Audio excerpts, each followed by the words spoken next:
So I had this thought, of course, that turned into an amazing analogy. I've been thinking about the last, 14 months now, and the introduction into, well, reading energy. Prior to October of last year, I had been reading energy, but I had absolutely no idea that's what I was doing. I just felt people. And it made me a fantastic therapist because I was really able to pick up on the cues and the signs of what people needed in that moment to help them heal. I just didn't realize what I was doing. So this is what happened with a very particular energy, the very first one that I truly felt. But I'm going to tell it to you in the story of an analogy first, and then I'll explain. I heard this song on the radio, and I was like, okay. Then I heard the song again, and I was like, okay, it's starting to catch to me. Okay. Then I heard a third time, and I didn't really understand it because it was just the beat that was getting to me. I didn't really pay attention to the lyrics. Couldn't really understand them. Trust me, if you know me, you know why. But then years go by, and this song will randomly pop up in my head, a piece of lyric there, a piece of lyric here, and I still don't really understand it, but it pops in. And then it starts to run on repeat, and then it's like, oh, this is the song that never ends. And then suddenly, it's no longer the song that never ends. It's there, the pulse in the background. It's no longer annoying, it's comforting.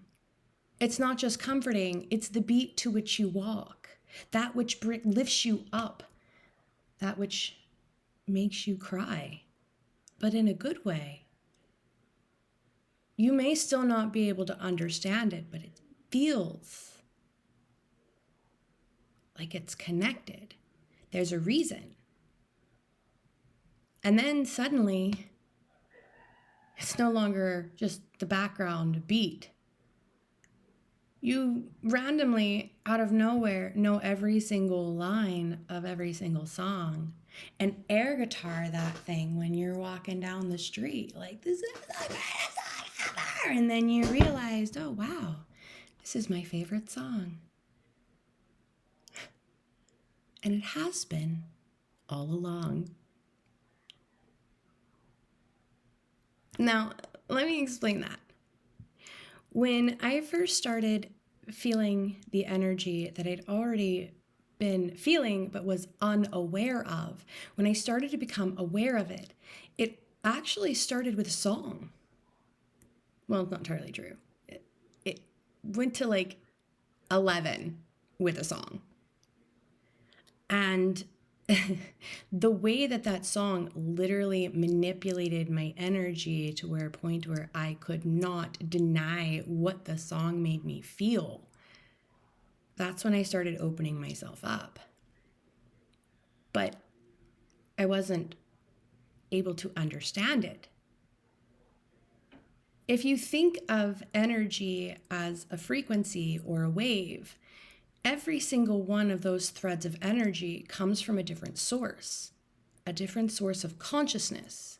Not every consciousness holds the same perspective or even understanding. It is an energy that is aware, yes, of itself and its opposing energy and the spectrum within. But that's the only thing it's aware of. That is its consciousness, right?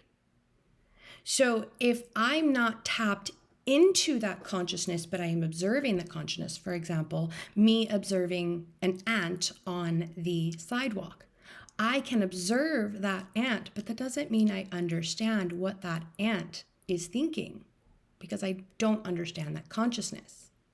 Until I am able to really truly tune into that energy and start to be able to actually transmit and receive energy from that particular consciousness. It's just a feeling that comes as a knowing that you don't understand why you know it because you're not aware of the consciousness you're tapping into. So this is why in the beginning it was like, but really, like, it was just because the vibration, the reverberation, the way that it made me feel was something I'd never experienced before. And so that was scary, right? When we don't know what to expect, we tend to try and find something that makes us feel safe. But sometimes, and you guys know I say this all the time, the unknown is the most exciting thing about existence. If you were to know every single step that you're supposed to take in this lifetime, i.e., your soul contract, that would be boring as fuck. It would literally be, okay, following the manual, every single step at this particular point, 6:15 p.m. on 12/4/2025, you have a decision to make. Will you do this or this? If you make this choice, it will lead to this reaction. If you make this choice, it will lead to this reaction. And then you just follow the manual the entire way through life. Now you have no free will. Knowing everything takes away your free will because then you chase that which you want, but not necessarily that which you need, right? So being able to tap into that particular energy over and over again, learning how to find that feeling and then understanding that feeling. This is why I observe the world so much. There's so much we can learn from just observing nature. And I'm sure every single biologist in the world is like, yes, that's what I've been saying for years. When we observe nature, we can see just how wonderful the unpredictable can be. Because if every single tree had the exact same number of leaves, every single flower was the exact same color, with the exact same number of buds on every single bush, uniformity, trust me, is boring. For all of my vets out there, you know what I mean. Being the exact same. For anybody who's a former communist, you know the same thing, right? Like, uniformity drains existence from beauty and joy and adventure. Why in the world would I want to know what the future holds? I don't. Because just because I want something doesn't mean that's what I need. Because trust me, when you get what you want, but you're not ready for it, you drop the ball. If you were 13 years old and JV in high school basketball, but then the NBA suddenly called you and said, hey, come play for us. You're 14 years old. You look great. But you're 14 years old against a 26-year-old who's like a foot taller than you. And even though you're the best in the JV, you can't hold your own in the NBA. Oh, I'm thinking of Tim Tebow. I love Tim Tebow. I'm a huge Gators fan, so Tebow's career just flashed before my eyes. Love you, Tebow. Sorry. Not sorry. Okay, so as I continued to work with energy, as I continued to feel into it, as I started to connect the data to the wisdom, as things started to unfold, it became less foggy. It became more clear. The static started to go away. Oh, it's static so much. The static started to go away. The confusion started to lift. Another thing I can't stand. Static and confusion. Noise. So when you start to remove these little things that are kind of making it hard to understand that which is coming in, you cleanse your flow. okay? When you cleanse your own flow, I think of this as the river, okay? The energy that comes from each source of consciousness, which my source of consciousness would be the spark that leads all the way up to the top of my consciousness, okay? So every single link I have all the way up to the top of my consciousness, okay? That is my anchor, the depth at which I have gone to the height at which I have risen. That is my anchor and my tether, if you will. And now I have this line of energy. This is my line of consciousness. Every branch that comes off of that line of consciousness would be any other consciousness that I have within this major strand that I have taken and become another incarnation of self. Okay, this is all of us, from the bottom to the top. When we learn how to read our own energy, that main thread of signal that is from your top to your bottom, it starts to clear out the noise, okay? And now you, in this human body, become the center of that consciousness, and the energy of your consciousness flows out from you as if you are the center of the universe. We see this in the expansion of the universe as if every single point is the center of the universe and it all expands from that. This is how consciousness works. Your energy flows out from you. Your source of consciousness flows outward, okay? So if your consciousness is flowing outward, what is your flow like? If your flow is very staticky, there's a lot of noise in there. That means there's things fighting against the energy outflow, right? And these things that are flowing in your energy disrupt your flow. When you clean out that flow, you allow the flow to become more of a wave. As that wave comes out, it's harder for low vibrational energies to be able to come into such a high vibrational flow. I've talked about this before, frequency modulation. When you talk about a high frequency, and I'm talking about like ultra high frequency, you are talking about a very large, fast wave that goes very fast out, okay? When you're talking about very low frequency, VLF, or even ULF, it needs a medium through which to flow. High energy doesn't. High vibrational doesn't, but low vibrational does. Sounds like it's trying to move through the energy field. But if your energy is pouring out as fast as the Niagara flows, the salmon can't swim upstream unless it's strong enough to handle the current of the outward flow. This is how you raise your vibrations above low negative energies, allowing you to cleanse your energy without changing anything except for your vibrational flow. Cleansing out the noise and the static in your own life, which would be things like pain and low vibrational energies within self, not around you.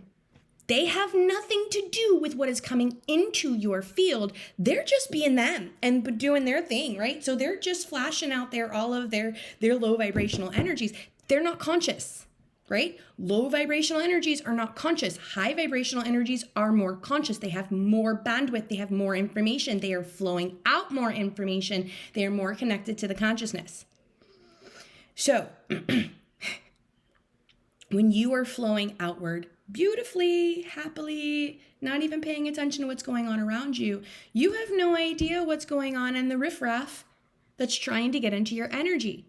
You're unaware because you're up here and they're down here, like floating around in the bottom, right?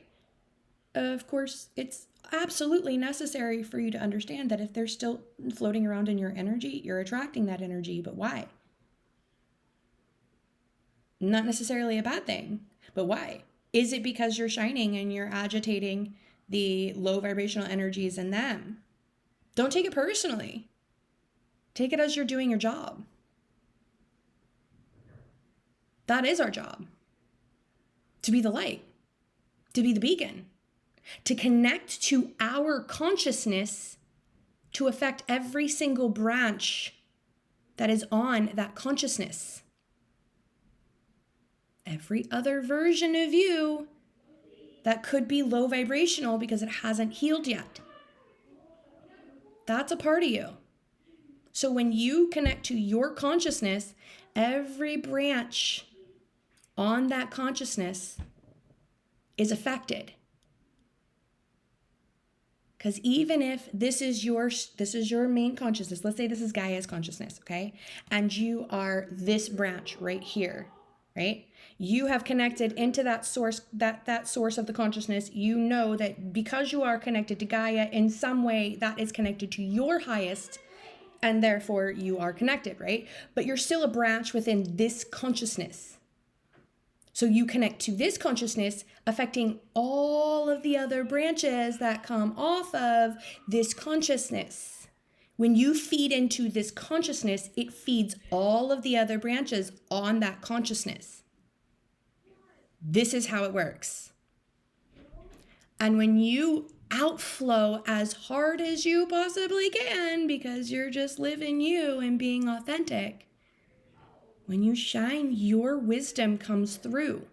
Your particular consciousness, whatever your star is out there, that's your frequency.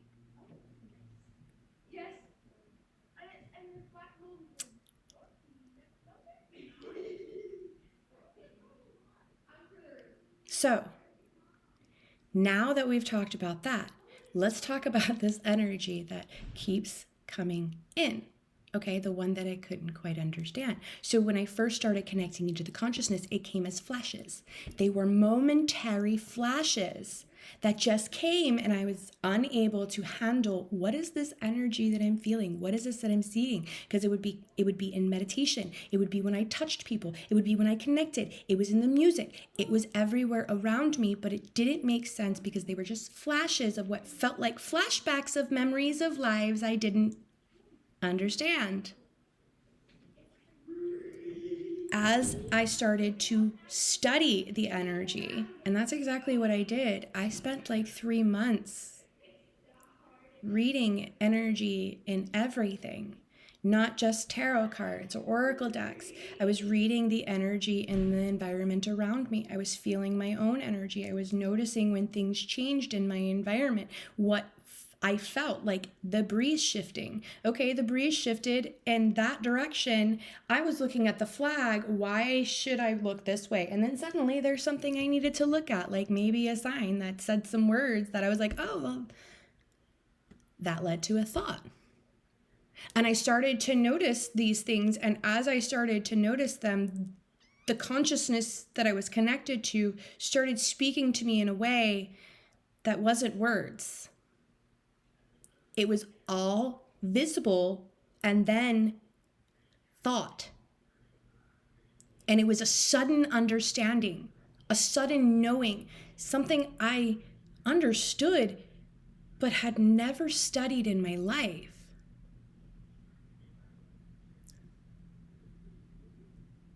And then I started to understand. I wasn't just allowing these things to go to the side. I recorded all of it. Videos, like 10 journal books, like ridiculous, like notes that I don't even understand. Because as I was writing it, like it was just information that was popping into my mind that I had to get out on paper. And then I cross-checked it, and I referenced it, and I researched it, and it all made sense. And now I had a whole bunch of puzzle pieces that fell into a larger picture.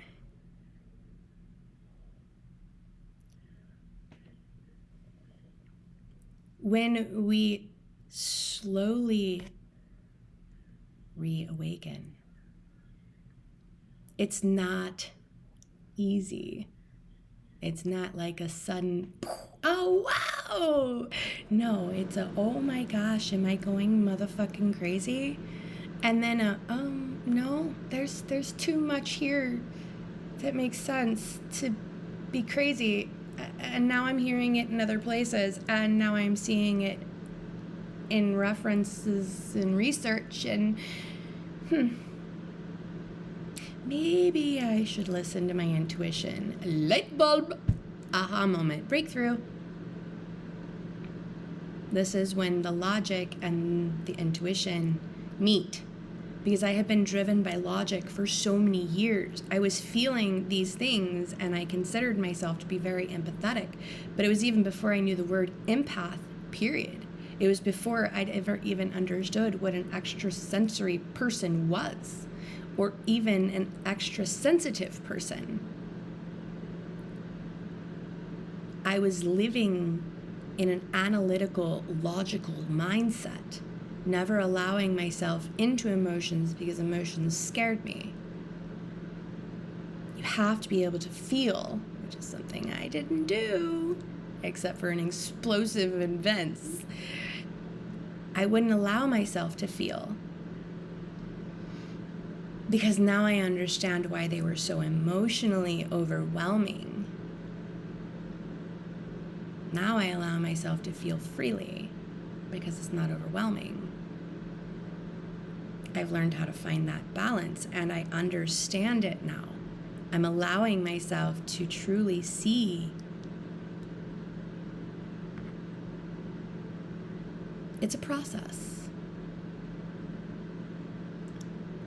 Trust me. It's scary when it happens all at once.